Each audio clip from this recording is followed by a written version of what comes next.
देश के अलग अलग इलाकों में ग्रीन पटाखे मिल रहे हैं इस बार दिवाली पर। क्योंकि जो परंपरागत पटाखे थे, जो पुराने पटाखे थे, जो आज से 3-4 साल पहले तक मिला करते थे, वो सुप्रीम कोर्ट के एक आदेश के बाद अब प्रतिबंधित हैं। उनका उत्पादन और उनकी बिक्री और इस्तेमाल भी नहीं हो सकता है। दिल्ली एनसीआर के शहरों में तो खैर ग्रीन पटाखे भी नहीं मिल रहे हैं, यानी हर तरह के पटाखों पर पाबंदी है। हमारे साथ केंद्रीय प्रदूषण नियंत्रण बोर्ड यानी सीपीसीबी के वकील विजय पंजवानी हैं। सुप्रीम कोर्ट में जब ये मामला चला तो इन्होंने सीपीसीबी को रिप्रेजेंट किया, वहाँ पक्ष रखा, तो पूरे विषय से ये अच्छी तरह से वाकिफ़ हैं। हम इनसे ही जानते हैं कि क्या इस आदेश का मतलब रहा, क्या इस आदेश के पीछे वजह रही, ये तमाम बातें, और ग्रीन पटाखे आखिर हैं क्या। पंजवानी साहब, ये जो आदेश है सुप्रीम कोर्ट का, अब इसका धीरे धीरे असर लोगों तक पहुंच रहा है। शुरू शुरू में तो आदेश तो आ गया, लेकिन पटाखे बाजार में बदस्तूर मिल रहे थे। इस बार खासतौर पर चर्चा हो रही है कि पटाखों पर बैन लगा दिया गया, कुछ मिल नहीं रहा है। क्यों सुप्रीम कोर्ट को ये आदेश देना पड़ा, ये बताइए। देखिए, ये पटाखे जो हैं इसमें बहुत सारे केमिकल्स मिलाने पड़ते हैं तब ये पटाखा बनता है। आवाज़ के लिए एल्युमिनियम और सल्फ़र की ज़रूरत होती है, और कलर के लिए बेरियम की ज़रूरत होती है। तो एक 14-15 केमिकल्स और मेटल्स को मिला के ये पटाखा बनता है। और ये छोटे पटाखे, बड़े पटाखे, इनको एक डोरी से बांधा जाता है। ये डोरी सबके बस की बात नहीं है, ये बच्चे बनाते हैं। तो जब ये केस की हिस्ट्री शुरू हुई कि भाई फायर क्रैकर को बैन करना चाहिए, ये एक्चुअली बच्चों से ही शुरू हुई, क्योंकि चाइल्ड लेबर लगा हुआ था। तो चाइल्ड लेबर को बंद करने के लिए इस पर पिटीशन्स आई सुप्रीम कोर्ट में कि साहब ये चाइल्ड लेबर यूज़ हो रहा है, इसको बंद किया जाए। धीरे धीरे चाइल्ड लेबर का जो इशू है वो पीछे आ गया और एयर पोल्यूशन का इशू सामने आ गया। क्योंकि जब पटाखा फूटता है, सारे बम नहीं होते हैं, चक्री भी होती है, फूलझड़ी भी होती है, अनार भी होता है। तो ऐसे कई तरह के पटाखे होते हैं। वो 100 से ज़्यादा उसमें टोटल में आता है। 100 के ऊपर ये ऐसे पटाखे होते हैं तरह तरह के। और इसमें बेरियम, एल्यूमिनियम, ये सब कुछ आवाज़ निकालते हैं केमिकल, कुछ एक्सप्लोड होने के बाद कलर निकालते हैं। जैसे ग्रीन कलर बेरियम से निकलता है, इसी तरह रेड कलर किसी और केमिकल से निकलता है। तो सुप्रीम कोर्ट जब ये सब सुन रही थी तो उसमें एयर पोल्यूशन की बात बार बार आई। तो एयर पोल्यूशन, क्योंकि दिल्ली एनसीआर ख़ास करके ऐसी जगह हो गई है, ये 44,000 स्क्वायर किलोमीटर का दिल्ली एनसीआर है, जिसमें कुछ हरियाणा है, कुछ राजस्थान है, बहुत बड़ा हिस्सा यूपी का है।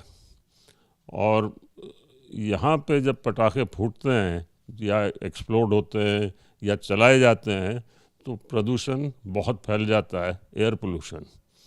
तो इसको बंद करने के लिए कोशिश हुई, वो फेल हो गई।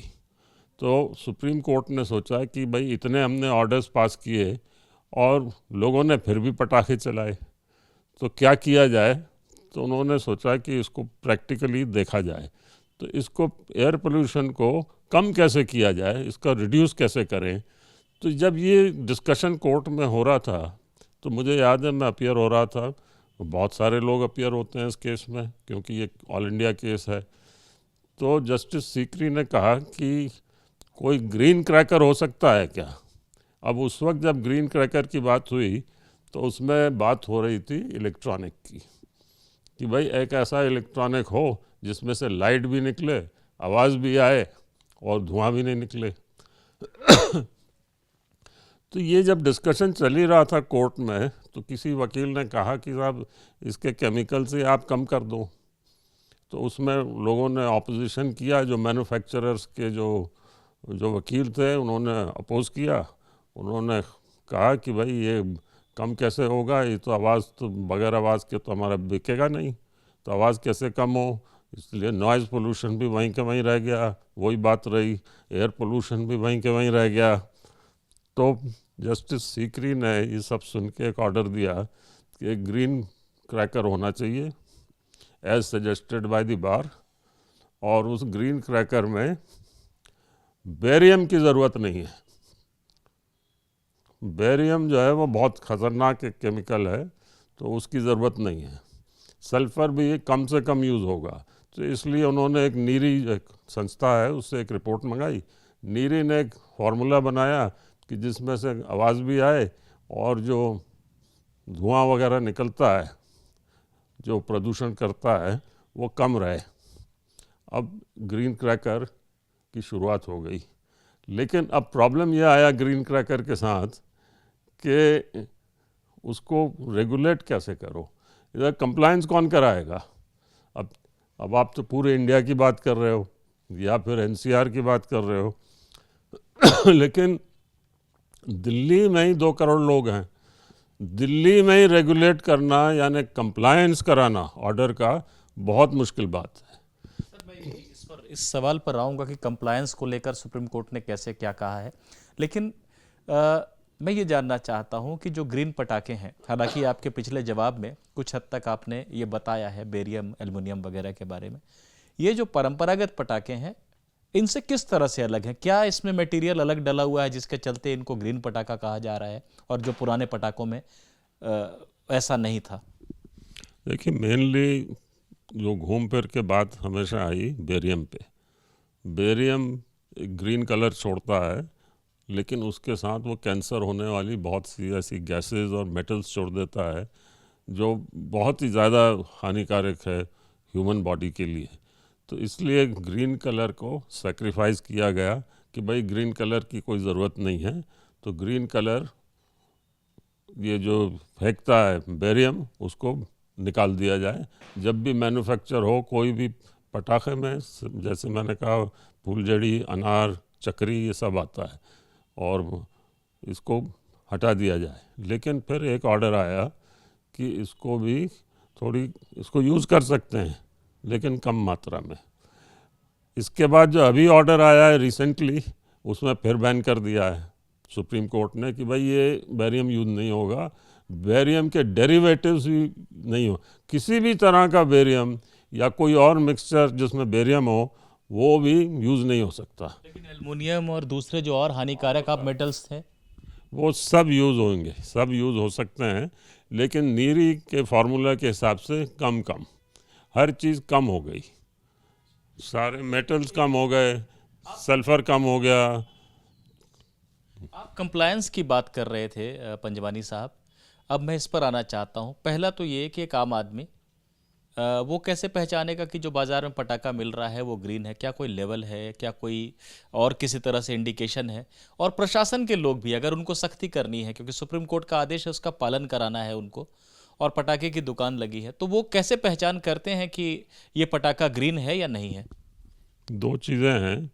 एक तो लेबल कंपलसरी है सुप्रीम कोर्ट के ऑर्डर के हिसाब से, लेबल पे ही छपा रहना चाहिए ग्रीन क्रैकर या ग्रीन फुलझड़ी या ग्रीन चक्री, ऐसे लिखना, ग्रीन वर्ड लिखना बहुत ज़रूरी है लेबल पे ही, और सभी लैंग्वेजेस में, जो लोकल लैंग्वेज है और अंग्रेज़ी में, हिंदी में, सब में लिखना चाहिए। दूसरा एक उसमें लेबल पे लगा रहता है क्यूआर कोड, और क्यूआर कोड कोई है कंप्यूटर से ही वहीं के वहीं या मोबाइल फ़ोन लेके वो अफसर जो जाता है इंस्पेक्शन के लिए उसको वो क्यूआर कोड को चेक कर लेता है। अब प्रॉब्लम ये आया है कि पिछले साल जितने भी, पिछले और पिछले के पिछले साल भी जितने क्यूआर कोड उन्होंने देखे वो सारे फेक निकले, यानी वो ऐसे ही छाप दिया था क्यूआर कोड, तो उसके ऊपर रिलाय भी नहीं कर सकते हैं।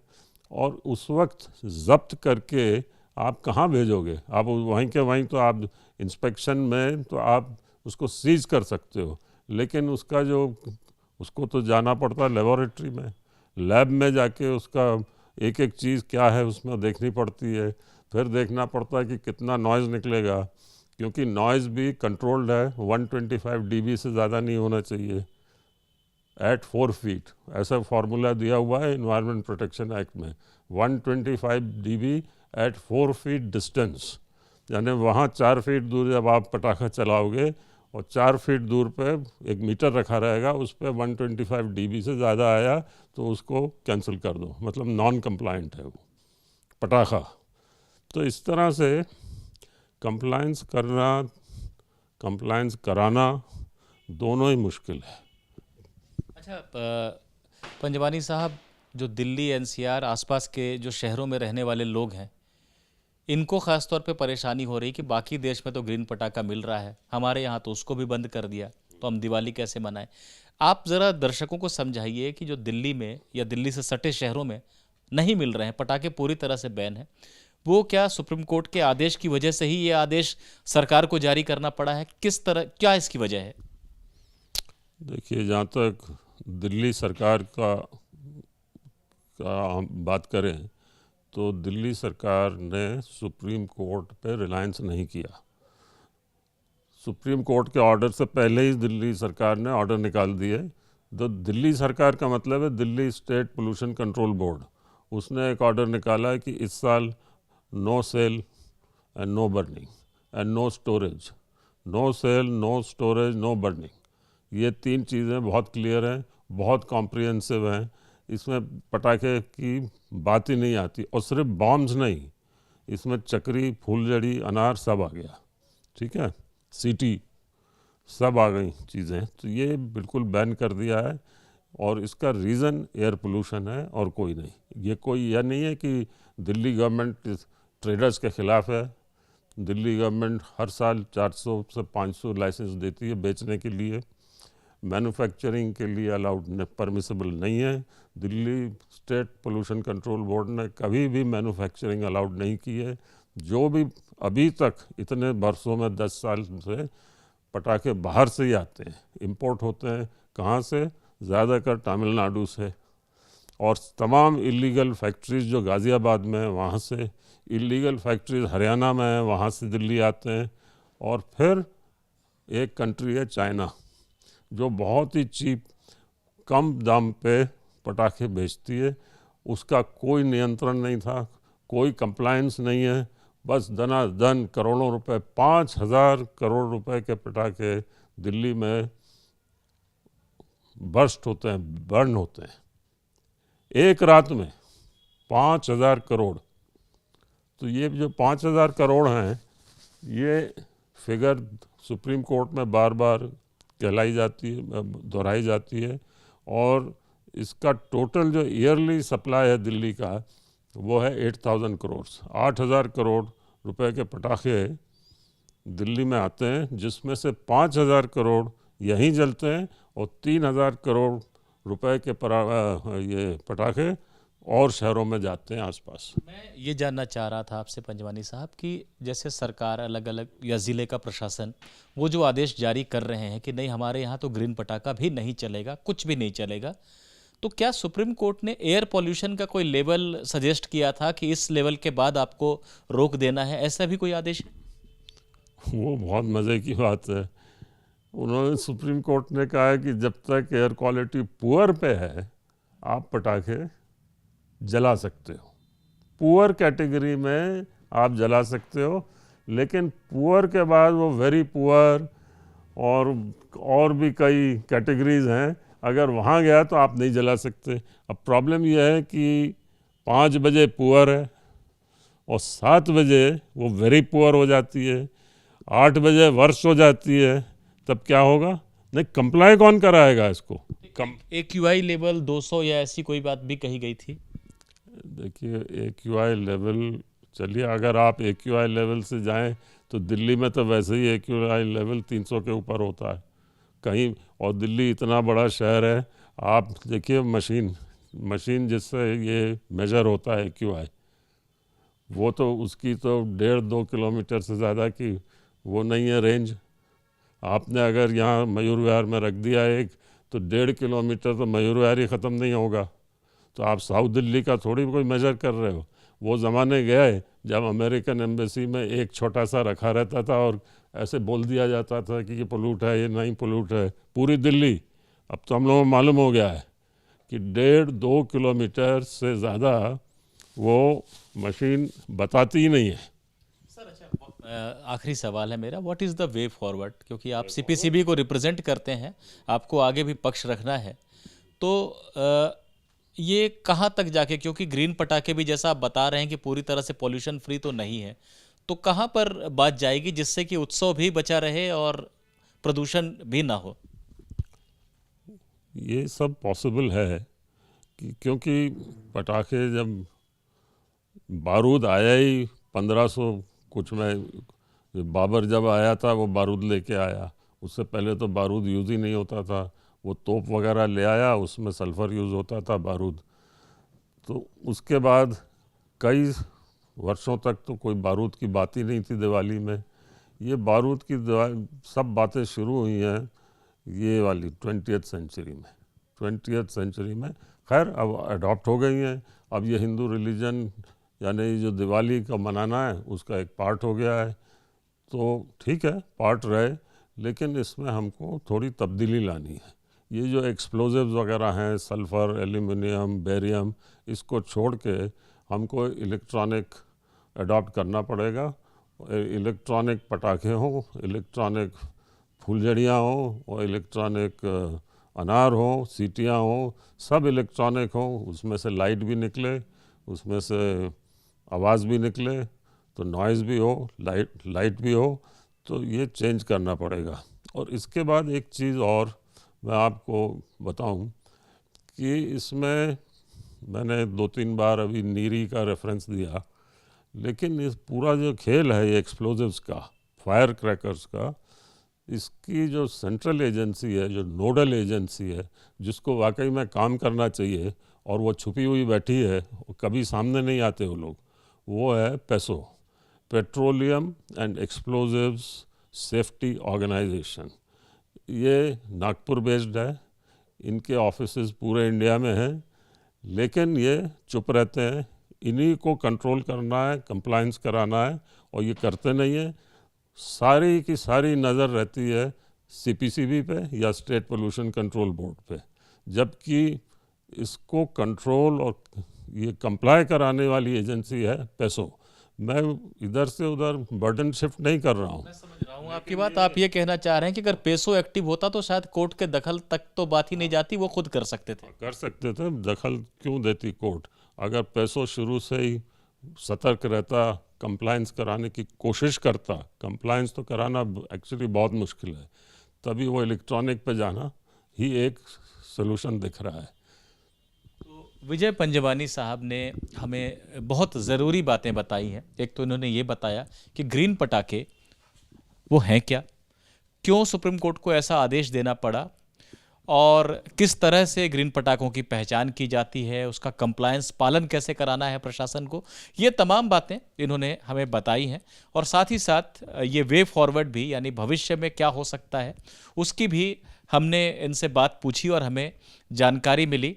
तो फिलहाल देश के अलग अलग शहरों में ग्रीन पटाखे मिल रहे हैं, आप उन्हें चला सकते हैं क्योंकि कोर्ट की भी मंजूरी है, सरकार की भी मंजूरी है, इसके बारे में प्रदूषण नियंत्रण बोर्ड की भी मंजूरी है।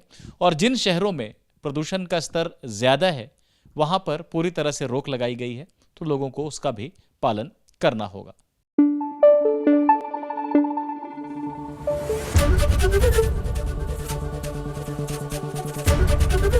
एबीपी न्यूज़ आपको रखे आगे।